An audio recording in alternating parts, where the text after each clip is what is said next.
The wedding cake. So the wedding cake is spicy, icy, sweet, sour. How it's made. So people go for so many long tiers. So maybe six, seven, eight. Is it really necessary? For me, I think the best you can get is about three or four. What is important is that the cake is good. The cake is a very good cake which can last. Mostly in the past, the cake is placed in a sits in a deep freezer for a year. So on your 1 year anniversary, you bring it out, the portion left, and you use it as celebration. So don't go for those elaborate. We have those cake people, those bakeries and also those cake designers who want money, so they will advise you on getting an elaborate cake and all that. You should get a cake which is good, somebody who is good to make the cake, a cake that people will love to taste. And also, I'm told it has symbolism. There's a sweet part and a sour part, just for you to give interpretation of a marriage ceremony, how marriages go.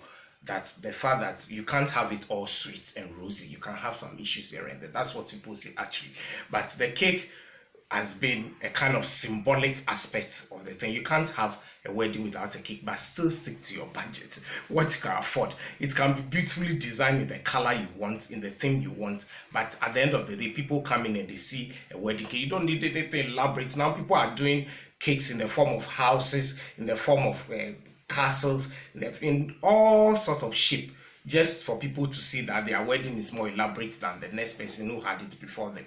But what is important is that you stick to your budget and you get what you want. So I talk about the wedding bridal train. The bridal train consists of the groomsmen and the bridesmaids and all that, and everybody, whether you have the matron made of matron who is like an older person who acts up to the bride, and then we have the maid of honor who is younger, and then now we have bridesmaids. People use like six, seven who are in identical dresses. All this is cost effective, so much money being spent.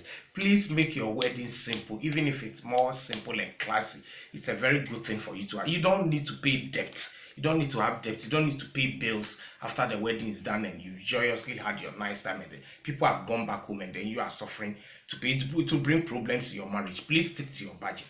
Cheers.